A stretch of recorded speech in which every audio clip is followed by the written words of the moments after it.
Hello everyone, welcome to Momentum Lab. I'm Shekhar and I have Viraj Khatavkar with me. Viraj is well-known face in momentum investing and he has done a lot of videos and also has been part of other podcasts discussing about momentum investing. Viraj is a computer science graduate from Mumbai University and is very passionate about momentum investing and also building quant-based systematic investing styles. And I'd like Viraj to introduce more about his background and his passion towards quant investing. Hey Shikhar, thanks for inviting me here. Really glad to be here. So yeah, you did a really wonderful introduction for me. So as you said, I have done my bachelor's of engineering in computer science from Mumbai University. I have been working some jobs around computer science for a long time now. So initially, I have started my own company, like a simple, so like everybody wants to start their own company, right? So I had initially started a company, like a typical IT services company with a couple of friends. That's what I had been doing in the initial years, right after my college. Like I didn't get a job, I just started it, just wanted to try it out. Uh, Eventually, I left it. I didn't continue it for long. Eventually, I went into freelancing and contracting, and I have been doing that ever since. But yeah, I mean, in very brief, that's what I've done. Been into IT field for long now, and that's what I've been doing. So this was about my professional background, basically. And investing is really I wouldn't say unique, but it's a very interesting journey for me. So I had no idea about investing stocks, anything in my college days or even in my initial 3 years when I was running the company. Like I'd heard there is something like a stock market which exists, and there are something like shares which exist, but I didn't have any idea about what they are or what like how is it even beneficial for us in any way, basically. So in 2016, I started investing in mutual funds. I didn't even know that mutual funds, we invest mutual funds would invest into stocks eventually. I didn't even know that. I thought like mutual funds is just some kind of a scheme, like an FD, which gives us just, a particular return or something. So I started investing like a 2000 rupees SIP in mutual funds in 2016 with no idea about what they did. And then 2017 was a bull market, right? Right. That was my first experience of a bull market. So again, my SIP was very minimal, 2000 rupees, but I saw like it was increasing every day. And by the end of September-ish, it not a very significant account, but it did grow quite a bit compared to what I would get in an RD or an FD, right? So that's what, I got interested. Okay, exactly what are these mutual funds and how do they give this kind of returns, right? So that's when I got introduced to the whole stock market thing. And basically, as someone might do, I took out all the money from mutual funds and put it into like one or two stocks. Like that was the period when I started reading Warren Buffett, Peter Lynch, and all of like the whole value investing genre, right? Those are the first books that I think everyone gets exposed to. So with a lot of that in mind, I started concentrated investing, value investing, quality investing, and I invested in like two or three stocks, all my money that I had, all the savings that I had. And from January 2018 kind of thing, the whole bear market started, right? So lost quite a bit of my money, like 15-20% or something like that. And then the whole it was like a longish bear market, the 2018 one. It was like for a whole year, it was going up, down, mostly a sideways bear market. It was that nature. And so, yeah, I mean, that continued. Then I went into quality investing. I read Coffee Can Investing by Saurabh Mukherjee. And then, okay, now I need to only, buy good quality stocks, Asian Paints and stuff like that. So that came into my mind, etc. But yeah, all of these things happened. And in 2018, September or something, there was this conference called as Investors Carnival or something. And I Okay. had went there, basically. It was in Goa. And there was Alok Jain. He was doing a session on momentum investing, and that's how I got introduced to momentum investing. Now, Alok Jain was very new at that point of time. He didn't have any small case. Like small case wasn't even a product. Like, I mean, it was present, but there was no like advisory small case product present at that point in time. And Alok Jain was also a very new name in this whole momentum. Like nobody knew about it. But I basically got exposed to it from there. Like I was sitting in Alok Jain's session, and like like a light bulb just came into my mind. Oh, Take a this is moment. something which sits with my, yeah, kind of thing. Like this is something that sits with my behavior. It seems like that, at least. And in that same conference, I met Deepak Shenoy. He's the owner of Capital Mind, and Vashishta, who also looks at So both of them were also there in the conference, and I met them as well. So got quite a bit of sense around momentum investing, etc. I didn't dive into it right away. I was just reading about it. So then I started reading about it, the materials on internet, etc. I think ordered a book as well, Quantitative Momentum by Wes Gray, and I started reading. Until 2020, I didn't really invest like even any money in momentum investing. After 2020 is when I started dabbling it in a little bit. 2021, my allocation was very less, but that was what my period was about. The whole experimentation around momentum, low volatility, all these quant factors. Like I got exposed to every one of them one after another, right? And in 2022, mid 2022 and start 2023, I committed like a very significant portion of my net worth and all of my equity into that strategy, basically. So this is like how a brief overview of how my journey towards quant/momentum kind of started, and I wouldn't say end, but it's continuing right now. Great to know that, Viraj. So, apart from momentum investing, what other styles of investment that you do? So currently, I'm all in on momentum investing for all of my equity portion. The only thing that I invest in mutual funds is the ELSS part. So the yearly 1.5 lakhs worth of money goes into ELSS funds for tax saving. But otherwise, all of my equity allocation at least is only momentum. Now, this is what I follow, and this can be different for everyone. So if 100 is my suppose allocation, then what I try to keep is 50 is in momentum, and that is stock based momentum, like single stock momentum strategy. Basically typical momentum strategy, we can go into it over the time, but yeah, a typical momentum strategy that you might know. So that's what my 50% of allocation is in. 25% I recently started, I put 25% in ETF momentum, like momentum itself, but on the ETFs. I'm still refining this strategy. I have an idea what I want to do here, so I'm doing a certain set of rules. I'm just not sure whether these are the rules that I want to stick to over a long time. I might change them eventually, but a typical ETF momentum strategy for 25%. So that's 75. And the rest 25% is in cash, which I use for FNO. Again, just because I do FNO doesn't mean that everybody should do it only if you can, have profitable strategies, etc. But I do 25%, I do keep 25% in cash and use it for FNO. And third point, the most important point is I don't do any discretionary strategies, even in FNO. Everything is back tested by myself. And I know like how those strategies perform, what are the downsides and upsides of those strategies. And I don't do anything unless I have back tested it robustly and try to understand like what are the pitfalls of it and how to allocate it. Like the allocation is also like it is an output of my back testing, like how to allocate to different strategies. That's what has helped me. Like I've done a lot of permutation combinations there. So yeah, I mean, this is what my overall allocation at least looks like right now. I mean, if you want, I can go more into the strategy itself if you want to, but otherwise, yeah, this is how the allocation looks like. Got it. Fantastic. So, Viraj, can you explain the second part? When you said you're doing momentum on ETF, right? Are you investing in factor-based momentum ETFs, or you are doing a momentum strategy on a couple of sectors and then picking the best sectors? Yeah. So what I'm doing is I take all the listed ETFs on NSE, and Okay. like you would run a momentum strategy on a stock based, I rank all the ETFs based on certain rankings. So it can be either a sharp ranking or an absolute ranking, whatever you need to do. So I basically rank them on a certain ranking and the typical parameters like within 25% of all time high, about 200 day moving average, certain volume filter, etc. So those typical liquidity plus basic momentum parameters that I use. And whatever are there, like top one or two ETFs come, I basically go into them. I exclude all the liquid and debt ETFs. I only consider equity and commodity ETFs for this strategy. Liquid and debt ETFs are totally ignored. Foreign ETFs, I have not included right now, but if tomorrow RBI approves the increased limit, I will include foreign ETFs as well. Currently, I'm not doing it because liquidity and bid ask is very bad right now, Mhm. depending on when you are buying, etc. Because RBI has like this set limit of $7 billion. Like mutual funds cannot now. So for ETF, how does liquidity come? ETF liquidity comes when the AMCs can create new units continuously and make market making. That's when we get good price according to NAV.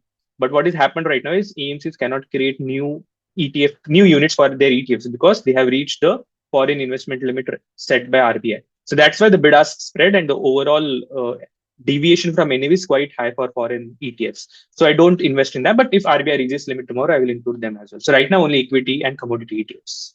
Got it, Viraj. So you're talking about the backtesting process and how it is important in your strategy, right? So can you tell a couple of reasons why one should do backtest before they build out their own strategy? Yeah, sure.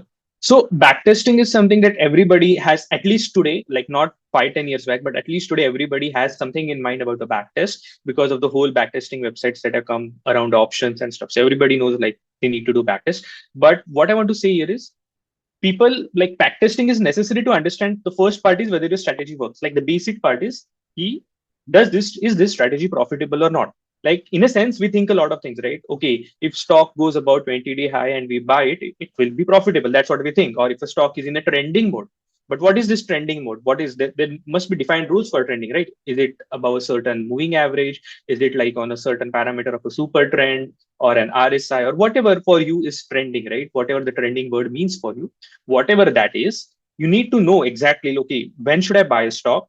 When should I exit a stock? And how much should I be buying that stock off? So these three things needs to be defined, right? So, and unless you define those things, you're not going to be able to stick to a strategy. But even after defining those things, how do you know whether it works or not?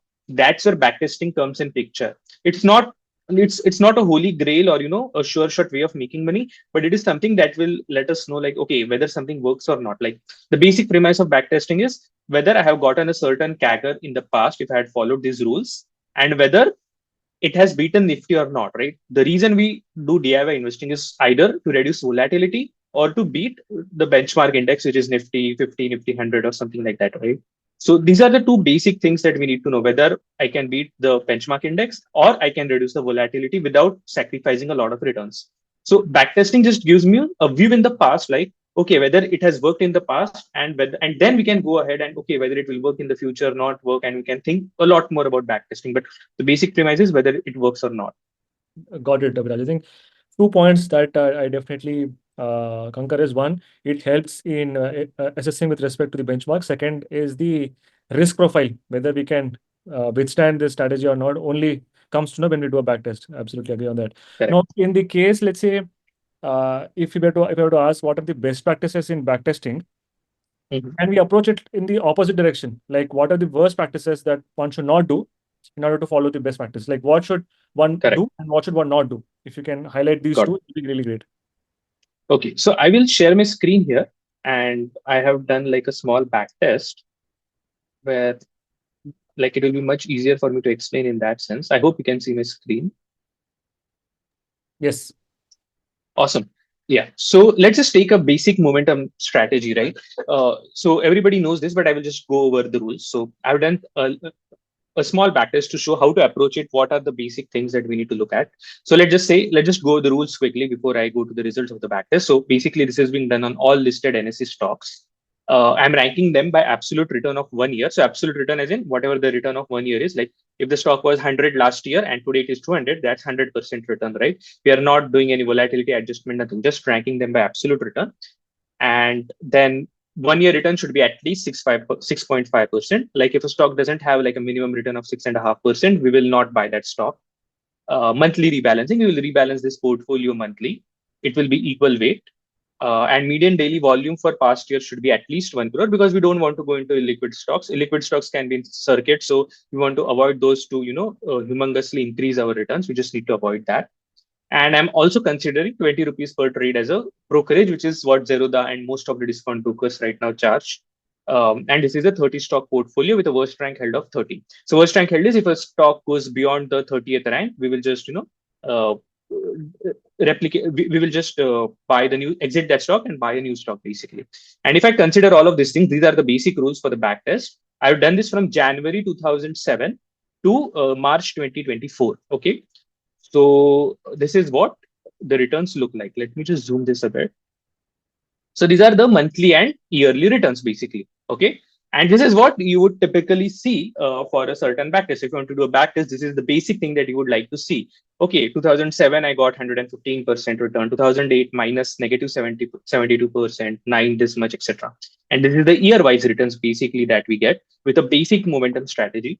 And what we get is also monthly returns, like what Jan has performed, Feb has performed, March has performed, etc. Right? So this is how it looks like, right?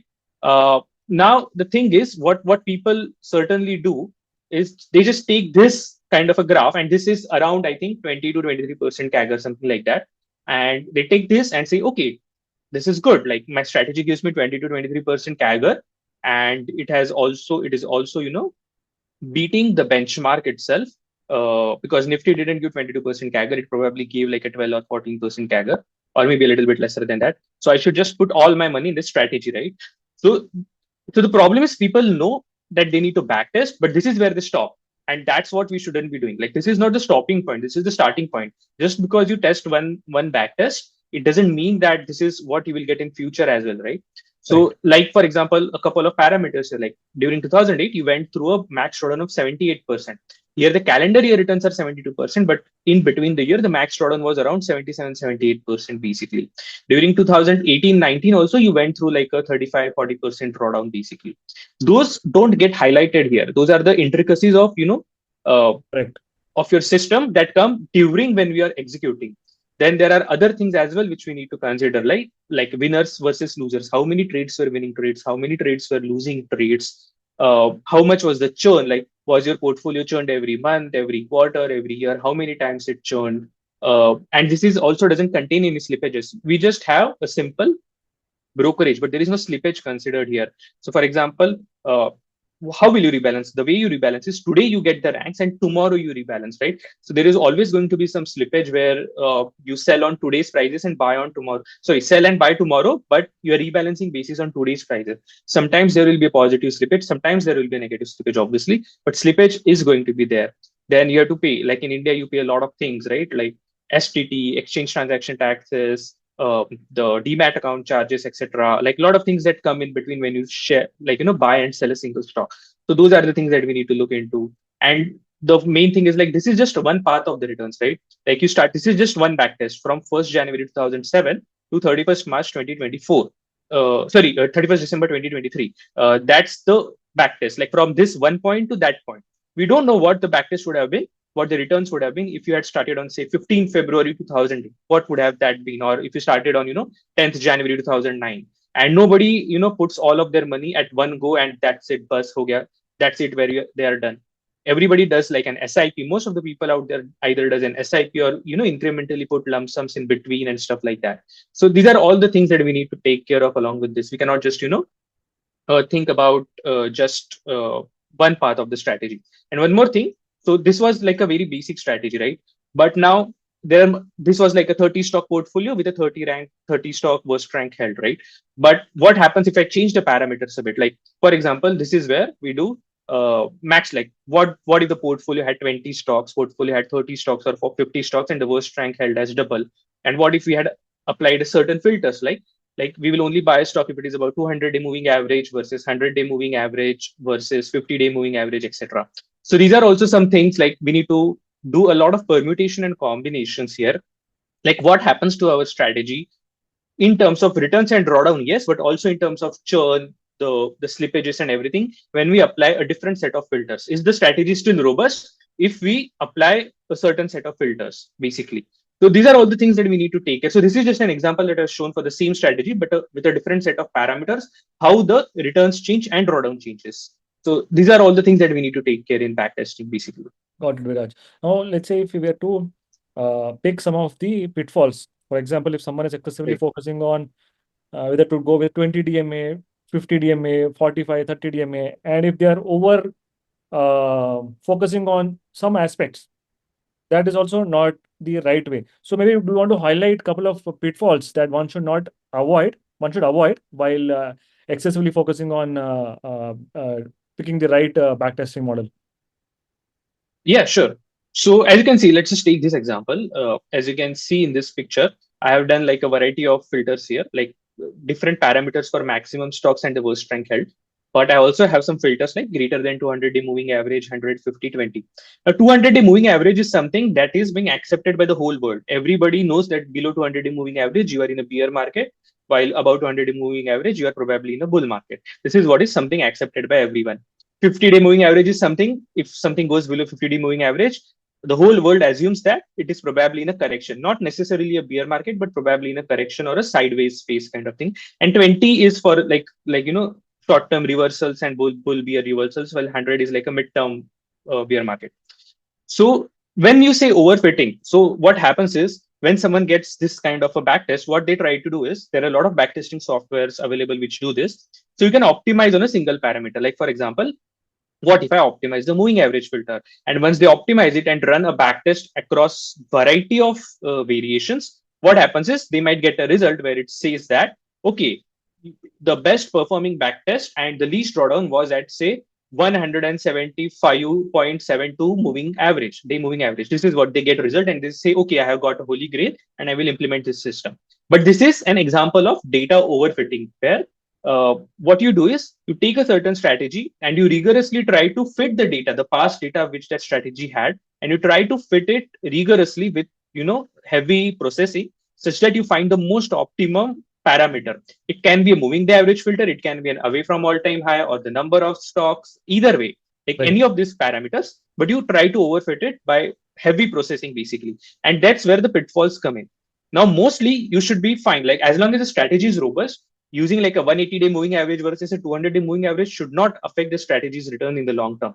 But if you try to overfit something, there is a very high possibility that you will not get the same returns in the future. You may get, but there is also a possibility that you may not get, because just because it has happened in the past doesn't mean that it will for sure happen in the future. So don't try to introduce thousands of parameters with data overfitting. Like for example, I have seen like live examples that I've seen, people contacted me where if they use like a certain RSI parameter along with momentum ranking, what they get is like almost 8 to 10% increment in CAGR, a little bit reduction in drawdowns. But those strategies I have observed don't work in future. That's what happens. Or maybe they're working only for like a certain number of stocks, like a 15 or 20 stock portfolio, but it doesn't work for a 30 stock portfolio.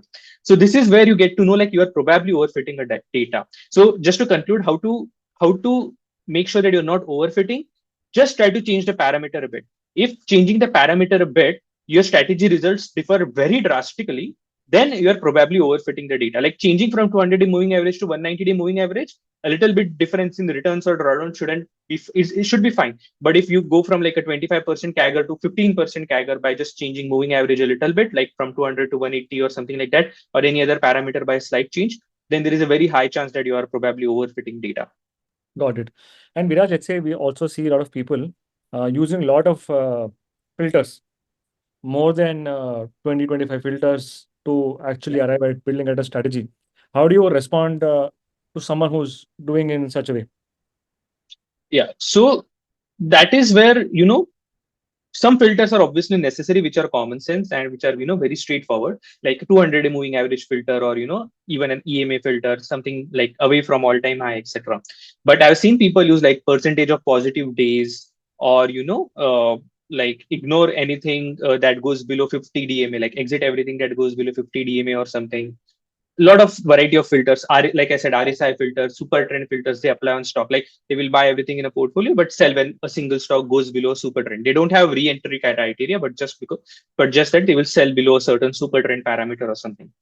So the problem here is, always backtest what happens when you apply filters, right? Until a certain what I've seen, at least in my experience, is that until a certain number of filters, you gain, your drawdown reduces, your volatility and standard deviation of the path of returns reduces, and your returns increase a little bit because of the reduction of those two things.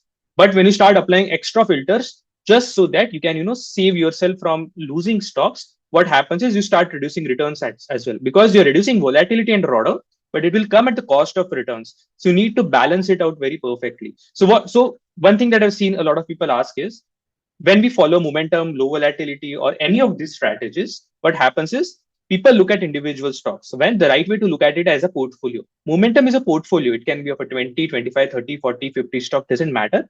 It needs to be looked in a wholesome way as a portfolio and not every single stock. What happens is whenever people say, oh, like for example, stock A went up 50% and then came down like 15, 18%. So overall, I only got say 5 or 10% returns on that single stock. If I would have been able to exit it at the top by applying like a 25-day, 50-day EMA, or a super trend filter, I would be able to gain those returns in that stock.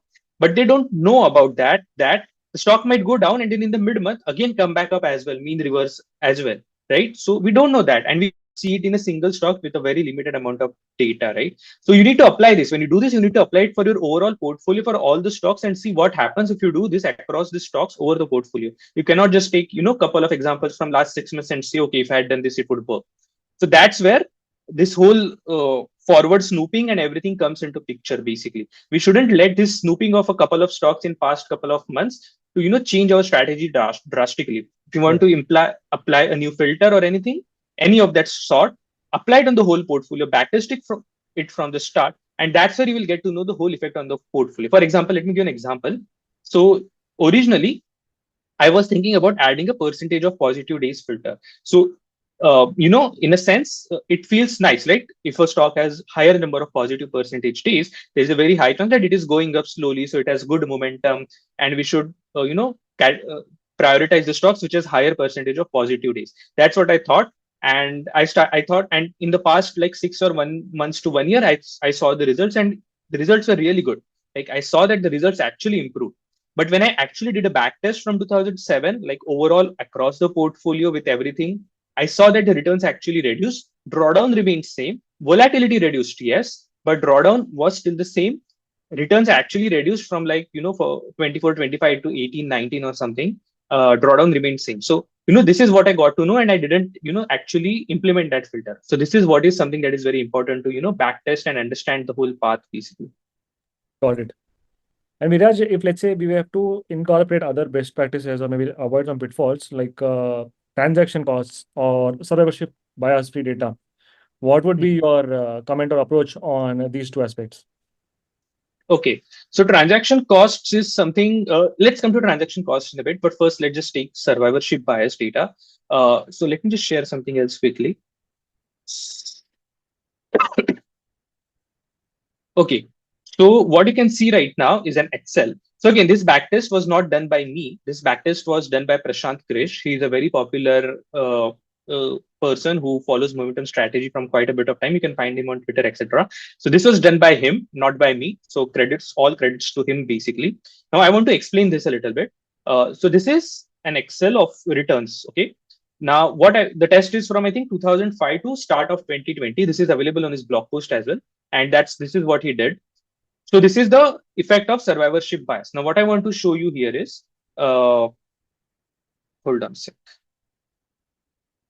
Yeah, this is what I wanted to. So the blue line is survivorship bias free, and orange line is survivor biased. I will explain what those two terms exactly mean, right? So this is a backtest of a typical sharp-based momentum strategy on a Nifty 100 basket. Okay, just Nifty 100 universe, not all stocks, just top Nifty 100 universe, the Nifty 100 index. And this is the backtest, a typical sharp momentum strategy, like rank by sharp 12-month sharp returns within 25% of all-time high, liquidity filters, etc. And what this tells us this, these are two backtests. So one backtest, which is represented by the orange line, is performed on the set of top 100 stocks, which were in like Nifty 100 index on January 2020. Okay, January, February 2020, whatever stocks were the part of Nifty 100 index, we took those 100 stocks only and performed a backtest on those 100 stocks from 2005. That is what represents the orange line. While the blue line represents, we went back to 2005, and at the time of every rebalancing, we check what are the 100 stocks at that point of time. And that is what the stocks we consider for the strategy, right? So this is what the difference comes in when we have survivorship bias and survivorship bias free backtests, right? So as you can see, because we took like current set of stocks, top 100 stocks, the orange line went up like anything. Why? Because the stocks which comes into Nifty 100 were probably mid cap or small cap before, in the early years, and they went up like anything, and that's what contributed to the returns, but they came into Nifty 100 at a later time, right? But in the backtest, we didn't consider all those things. So what happened is the orange line went up like anything, while the blue line didn't went up as much because it considered the top 100 stocks at the time of rebalancing, basically. So this is how survivorship bias will creep in your backtest. So as long as you're doing it on all listed stocks, you're probably fine to not have delisted stocks. It is okay. But if you're doing it on a subset of stocks, like say Nifty 100, Nifty 200, or Nifty 500, something like that, it is very important that you get all the history of stocks, like what were in Nifty 200 or Nifty 500 at the point of time of each rebalancing, and only consider those stocks at that point of time of rebalancing. Like for example, which will check on 1st Jan 2007, what were the stocks in Nifty 100, and only use those for rebalancing. On 1st Feb 2007, we will again check what were those in 2007, like top 100 stocks, and we will only check them, kind of thing. So this is very important. Otherwise, you will see like a lot of inflamed results, which will not be able to replicate in the real world, basically. So this is what I wanted to say about the survivorship bias creeping in your backtest. Got it. Got it. Yeah, makes sense because we are unnecessarily inflating the returns because we have been picking only the winners who have Right. performed well. And Viraj, what about the transaction cost? How does it impact when we do a backtesting? Yeah, so transaction cost is something that really affects. So, for example, for us, brokerage is something that we don't pay in India at least right now, but we do pay a lot of exchange transaction cost, STT, and all those things. So typically, in my backtest, I consider something around 0.2 to 0.2.5%. That is good enough for now, as long as your portfolio is less than say 15-20 CR. I think 0.2% is good enough slippage, which will consider all the transaction costs basically on both buy and sell orders. So 0.2% is the slippage or commission that we consider in a backtest. And what I've observed is it reduces the CAGR by 1.5%, around 1.5%, and increases drawdown by that factor because you pay in the taxes and etc. Right. So Right. what happens is your drawdown also increases there a little bit. But yeah, what I wanted to say here is around 1.5% CAGR is what something that goes down. And you might think like 1.5% CAGR is very less amount, but 1.5% CAGR over like 20, 25, 30 years, or even like 15, 20 years is a humongous amount, really, really, really big amount. So don't take it, like 1.5% CAGR looks very small, but it is very huge amount in terms of a very big time span, basically. Got it. If someone is doing a back test and if they only get the results without transaction costs, then discounting by 1.5% annually makes the gap for transaction charges. Correct, correct. Yes, exactly. Great, Viraj. So far we have seen or covered different aspects of backtesting and the pitfalls to avoid. Now, let's say if we were to step back and just interpret the results that we get from backtesting, how should one go about interpreting the results? And are there any best practices to be followed when we do this? Yeah. So what happens is people typically when trying to backtest, and this is something that I did as well initially when I started backtesting. So what happens is now typically if I have data from 2007, what I will do is I will start a backtest from say some date of 2007, like 1 January 2007, because that's where I have data from. And I will do it until what I have data until, like for example, 31st December 2023, for example, if I have data until then. That's just one path of backtesting that I will do. I will see, okay, it gave me say 25% CAGR, 40% drawdown, 45% winners, etc. And that's what I will analyze. I will do everything properly. But that's just one part of the backtest that we backtest, right? And that is not how we should be doing backtesting. And this is something that is very easy to go into. What I mean easy to go into is very easy to fall into as a drawback. So the problem is that when you do this, you're just doing one possible path of the returns that has happened in the past period, right? So these returns were from exactly for a backtest, which was considered from 1 January 2007 to 31st December 2023, right? But now you have to also check what happens if you start on 2nd January 2007, 3rd January 2007, 4th January 2007, and so on until all the periods are basically covered. Like you might be doing SIP or maybe putting lump sums in between, right? So you need to be able to analyze all the paths. Now, when I say analyze, it doesn't need to be like analyzing every single path for every single drawdown, etc. But at least a sequence of returns, like what would be the range of returns that I should expect versus a range of drawdown that I should expect, right? So that's where what happens. What comes in the picture is the rolling CAGR. So what rolling CAGRs is, this is what we call as a rolling periods, right? So if we will probably see multiple time frame CAGR, like what is a 3-year CAGR, 5-year CAGR, 7-year CAGR, 10-year CAGR, etc. And this we will see across multiple rolling periods. So what do you mean rolling periods? So for example, 1st Jan 2007 to 1st January 2010, yeah, that is the first 3-year rolling period CAGR, right? Same way, 2nd Jan 2007 to 2nd Jan 2010 is second rolling period, then third rolling period, fourth rolling period, so on. We'll do this until 31st December 2023, for example. So these are multiple rolling CAGRs that we will get, and that's what we need to check, right? So here's an example of a rolling CAGR. So what we'll do is first we'll check out the graph, and then we will go to the numerical part of it, right? So this is what it looks like. So what I wanted to show you is the blue line is the 3-year rolling period. The red line is the 5-year rolling period. Orange line is the 7-year rolling period, and green line is the 10-year rolling period. So these are all the amounts of rolling periods that are available for each of those rolling parameter. So blue line is 3-year, right? So for example, the first one starts around 2010, as I said, 3rd February, something like that, 2010, around that date, January, February 2010. So this is like if you started on 3 years before that, this is what the CAGR would have been, which is like 15.68%. But if you had started on say 2008 of February, 10 February 2008, even after 3 years, you would have a negative rolling CAGR. And if you had started on say 2013 for 16th April 2012, you would have like a 46% 3-year CAGR. So the CAGR differs depending on when you start in the past, right? So this is where we get to understand the robustness of the strategy, as well as what are the worst and best periods that I would have gotten.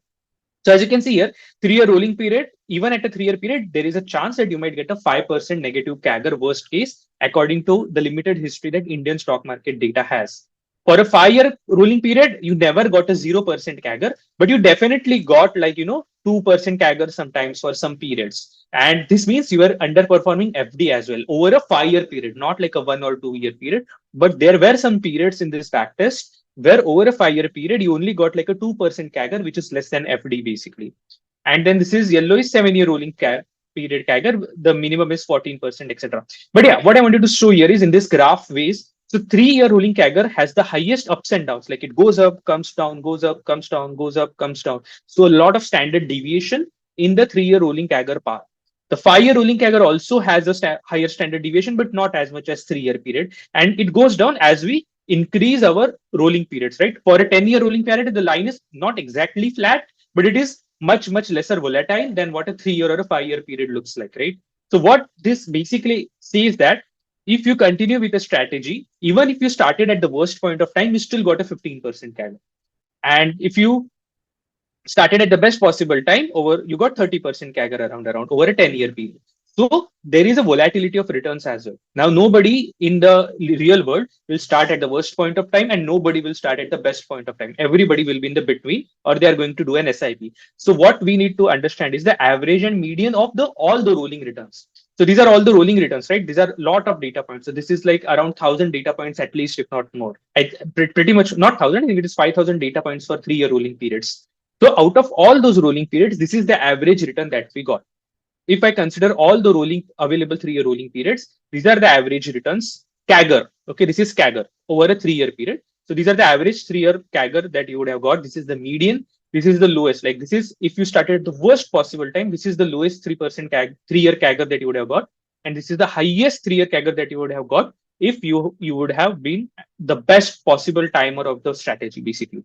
And this is for other parameters like 3, 5, 7, 10. As you can see, the average and median goes. Now, as I said, for a 10-year, the minimum CAGR was 14.81%, and highest is this. So this is so over a 7 or a 10-year period, the strategy is robust. And if you like, at least from the limited set of data that we have, it seems like you will make good money if you stick to the strategy for at least 10 years. And that also adheres to the robustness of the strategy. And then this is the same analysis for rolling period, but in a way, like what were the periods of time where we had minimum percent of CAGR? I will explain it a little bit. So this is the 3-year rolling, all the 3-year rolling CAGRs. How many percentage of time we had at least 5% CAGR? Okay, so 96.54 percentage. So 96% of the all the 3-year rolling periods, we had at least a 5% CAGR. So which is a good thing. Like 96% of all the 3-year periods, we had at least a 5% CAGR. And around 50% of all the 3-year rolling periods, the CAGR was at least 20%. So that way we have analyzed this for all the other periods as well. So as you can see in a 10-year rolling period, in all the periods, we had at least 10% CAGR. In 99% of the periods, like it's very close to 100, but still not 100. So in 99% of the periods, we had at least 15% CAGR. And for 80, almost 80% of the all the 10-year rolling periods, we had 20% CAGR. So again, this adheres to the robustness of the strategy. But there is one big caveat that we have to keep this in mind, that Indian data is not, we do not have Indian data which goes back a lot. Most of the Indian adjusted data, proper survivorship bias free data is available only from 2005 to 2007. So it gives us around 20 years worth of data, which is not enough.